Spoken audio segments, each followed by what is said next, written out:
집무실에 위치하라. 예. 그땐 비상계엄이라는 단어는 쓰지 않았고요. 네. 네. 그리고 집무실로 갔겠네요. 네. 가서 비상계엄이라는 사항은 어떻게 알았습니까? 저는 그때 이제 사안이 심각한 상황이 있다고 해서 YTN을 사무실에 YTN을 틀어놓고 있는데 갑작스럽게 그 대통령께서 긴급 담화를 하시는 마지막 가운데서 동시에 제가 봤습니다. 아, TV를 보고 아셨다? 네. 그래서 지통제를 받고 그러면 명령은 언제 수령했습니까? 주요 지휘관 회의 QTC를 시작을 그렇죠. 했는데 그렇게 하면 주요 지휘관 하상회의를 먼저 시작했잖아요. 거기서 임무를 준 모양이죠. 장관이. 아닙니다. 그 긴급한 상황에서 수방사령관은 먼저 자리를 떠서 출동을 해라 하셔서 제가 나오는데 어디로 출동하라고 지시? 거기서는 말씀하시고 별도 임무가 있다 이렇게 하셔서 나왔는데 이제 다시 폰으로 연락이 오셔서 국회로 가라고 이렇게 하셨습니다. 국회로? 네. 그럼 특임단을 보내라고 임무를 줬습니까? 그런 구체적인 건 아시고 국회로만 가셨는데 저희는 수방사가 서울에 있는 국가중요시설을 담당하고 있기 때문에 국회도 국가중요시설입니다. 그래서 사실은 그때 운영할 수 있는 부대는 항상 비상대기하고 있는 우리 이번에 있는 3호 특임부대였습니다. 특임부대에게 임무를 줬다고 하셨죠. 그럼 보내면서 임무를 준 것은 뭡니까? 보내면서 임무를 준 거는 딴 거 없었고 너무 시간이 없었기 때문에 그때 일경비단장 또 우리 참모장 저가 이 상황에서 가서 무엇을 해야 되는가 했을 때 제일 중요한 것은 그 서울 시민의 안전 다치는 거라든가 무슨 일 있으면 안 되고 그다음에 우리 출동한 장병들이 다쳐서는 안 된다. 그래서 그러기 위해서는 우리 장병들 서로 챙겨가지고 안전하게 해라. 그러면서 참모장이 저한테 건의했습니다. 그러면은 이 장비 중에 총기라든가 이런 것들은 휴대하지 않는 게 좋겠습니다. 라고 얘기해서 그거 타당하다 제가 얘기를 하고 그렇게 준비를 시켰습니다. 그러면 총을 놔두고 출동을 했습니까? 차량에 총기를 놔두고 병력이 하차해서 임무를 수행했습니까? 그리고 제가 사실 나중에 현장에서 보니까 병력들이 저희가 초동조치부대들은 기본적으로 들고 다니는 패키지가 있습니다. 그렇죠. 총하고 다 휴대하죠. 총기를 들고 갔고 그다음에 총은 탄약은 이제 안 가져가고 공포탄을 대신해서 갔는데 제가 현장에서 먼저 보고 너무 상황이 사람들이 많았습니다. 그래서 총기는 차에다 다 내려두고 빈몸으로 내려서 임무를 수행해라 이렇게 임무했습니다. 네, 그럼 총기는 차량에 놔둔 상태에서 빈몸으로 내렸다. 그때 임무 준 거 있습니까?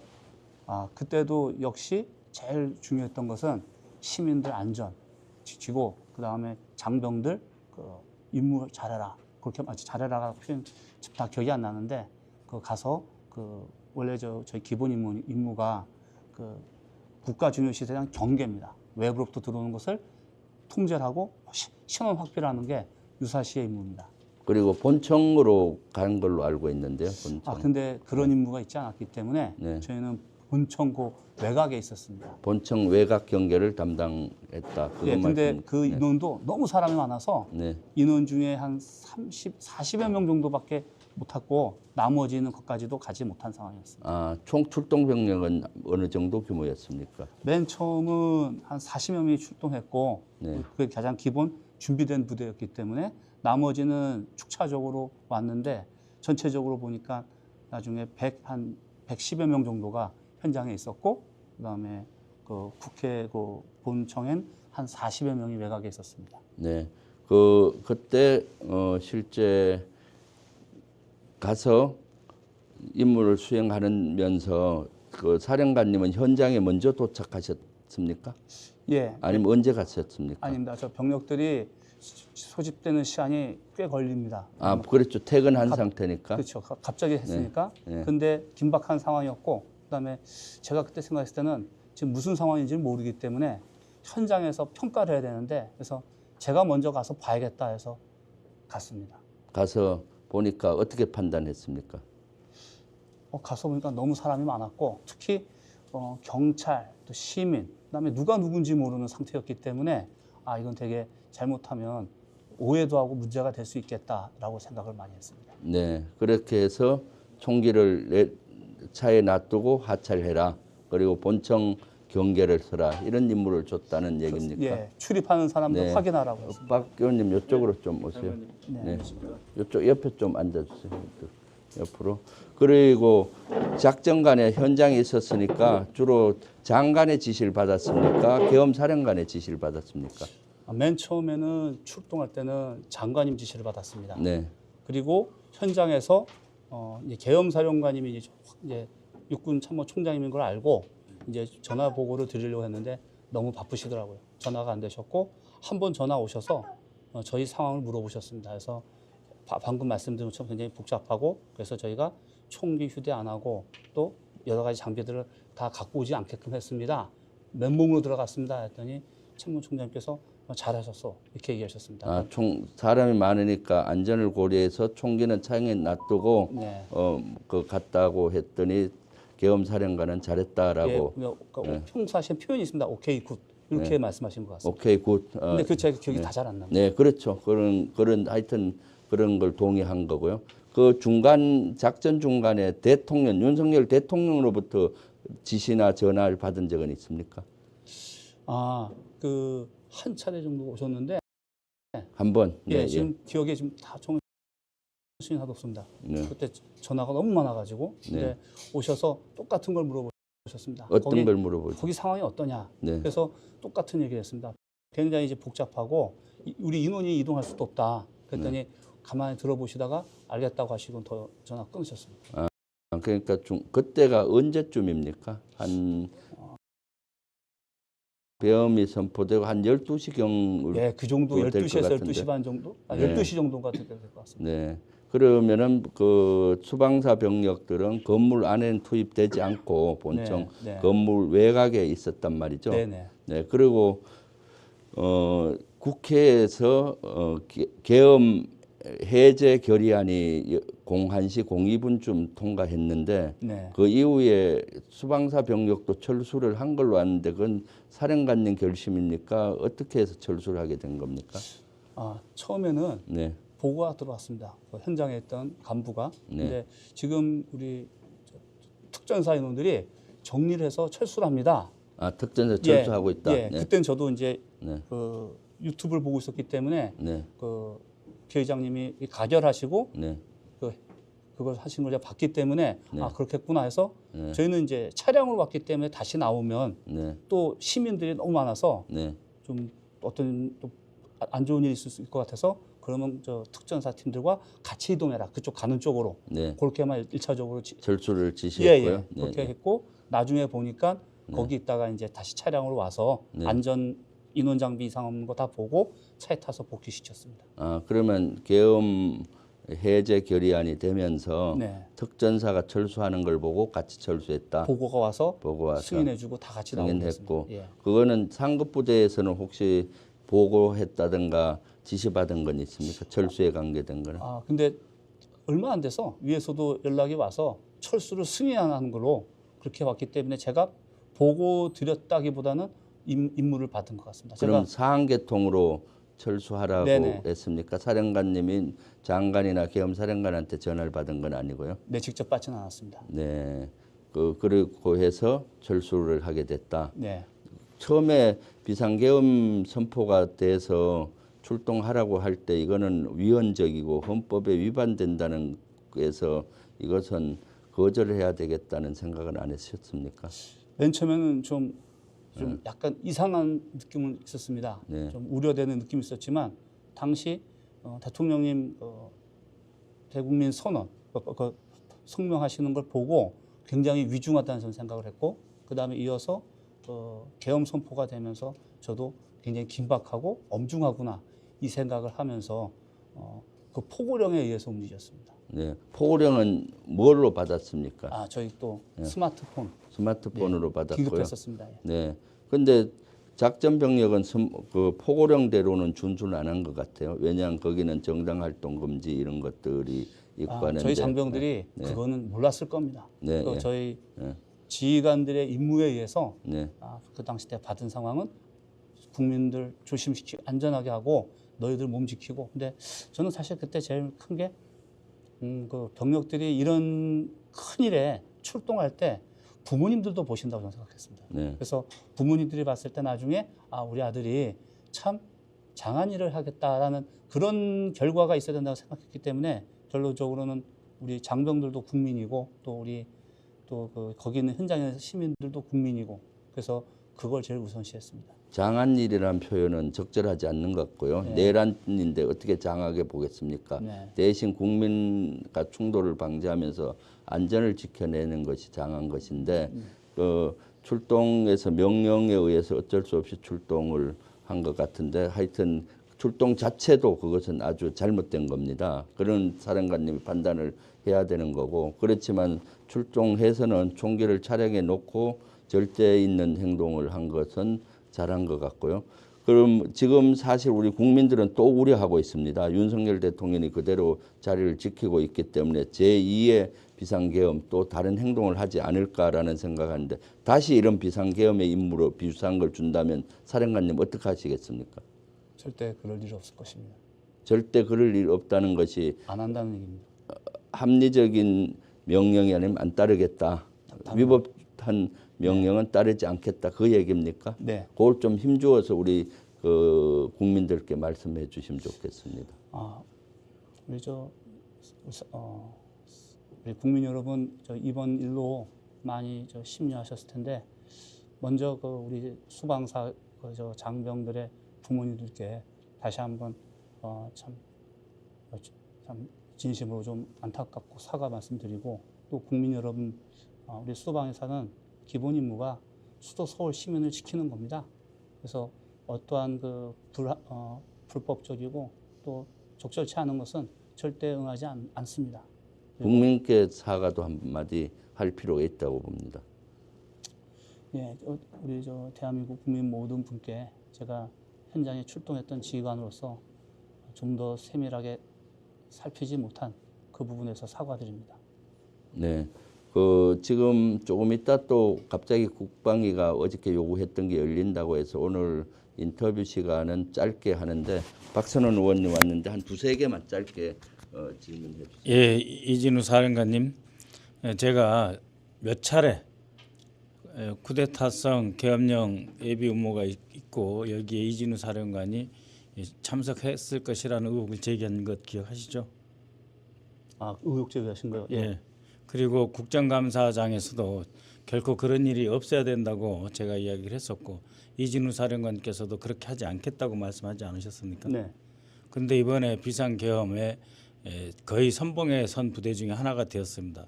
더욱이 현장에 계신 거 아닙니까, 사령관님? 네. 그래서 국민들은 그게 과연 우리 수도 서울을 지키고 대한민국 국민을 지키는 일인지에 대해서 되묻지 않을 수가 없습니다. 그것은 분명히 불법적인 행위였습니다. 현재 그 장갑차 등 전투 차량은 얼마나 투입하셨습니까? 출동시키지 않았습니다. 네. 장갑차 등 일체 출동시키지 않았단 말씀이십니까? 네.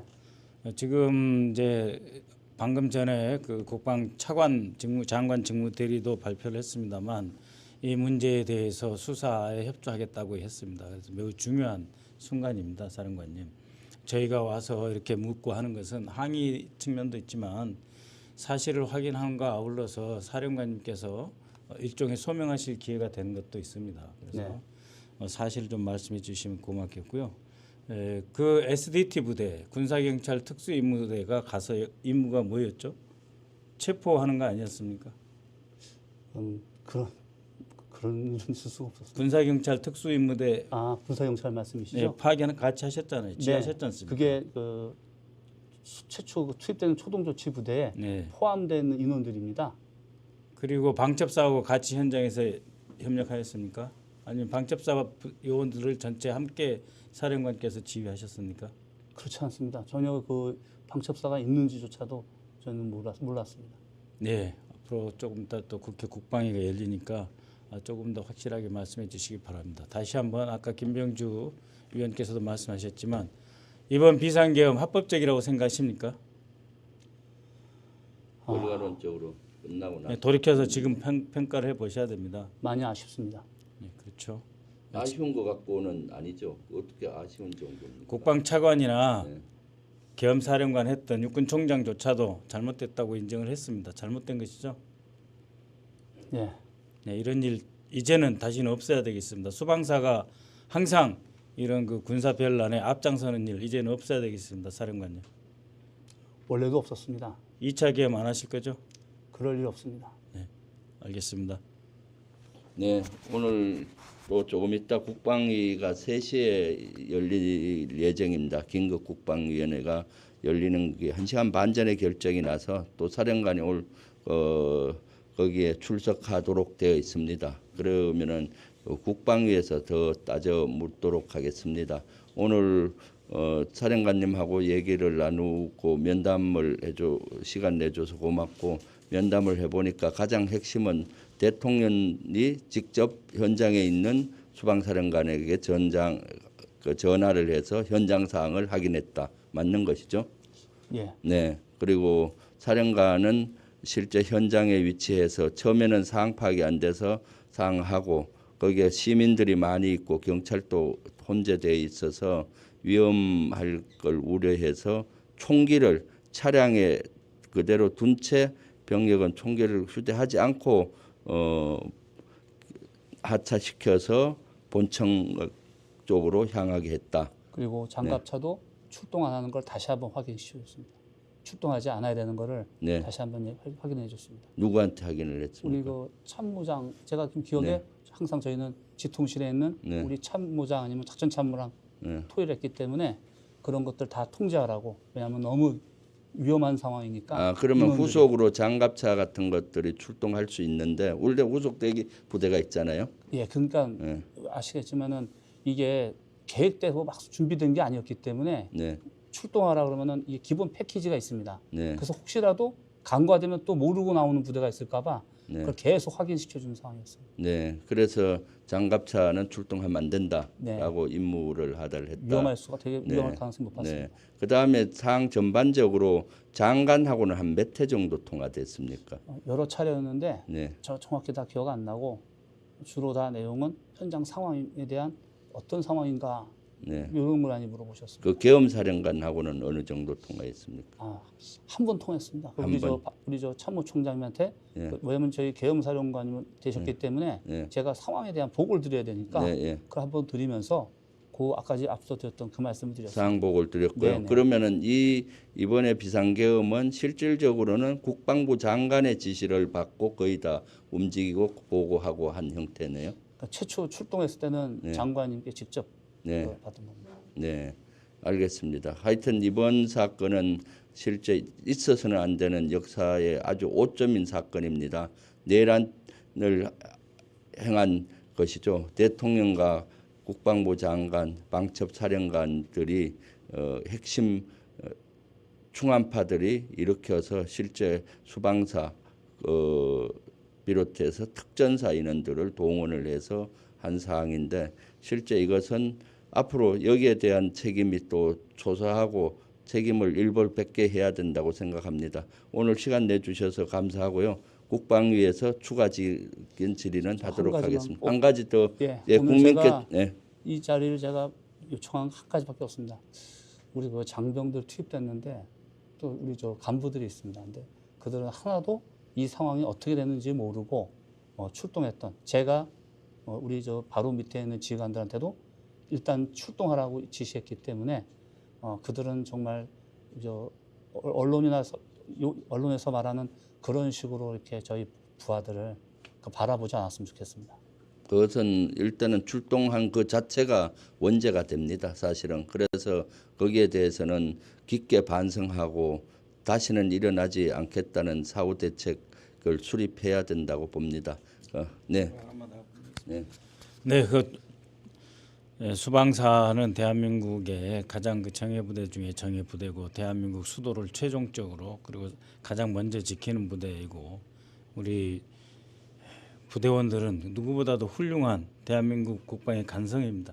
이들의 자존심과 미래에 대한 꿈까지 심리적으로 어떤 상처를 줬을지 사령관께서는 아마 상상도 못하시는 것 같은데 이 장병들에 대한 위로도 한 말씀 해주세요.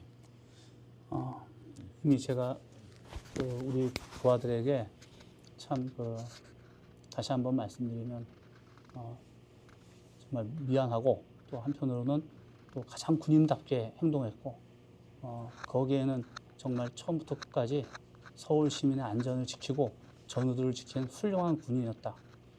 이상입니다. 네, 알겠습니다. 그러면은 사령관님께서는 가주시고 네네. 빨리 저기에서 뵙도록 하겠습니다. 국방위에서 추가 질의는 하도록 하겠습니다. 오늘 시간이 많지 않아서 수방사에 항의 방문을 했고 여기에서 이제 저도 국방위 국회로 이동을 해서 국방에서 또 추가 질의를 이어가도록 하겠습니다. 항의 방문과 사령관 면담 이걸로 짧게 하도록 하겠습니다. 오늘 결론은 대통령이 실제 윤석열 대통령이 계엄 사항에서 비상계엄 사항에서 사령관에게 전화를 하고 깊게 관여했다. 대통령의 지시 관여했다는 증거이고요. 그리고 수방사는 나름대로 시민을 지키기 위해서 총기까지 차량에 놓고 이렇게 한 이런 거는 추가로 확인을 했습니다. 더 자세한 것은 국방위를 여러분 많이 봐주시고 윤석열 대통령 너무나 위험합니다. 이제 끝장내야 합니다. 탄핵 소추안 내일 꼭 통과가 돼야 합니다. 국민 여러분과 우리 시청자 여러분 꼭 같이 해주시기 바랍니다. 감사합니다.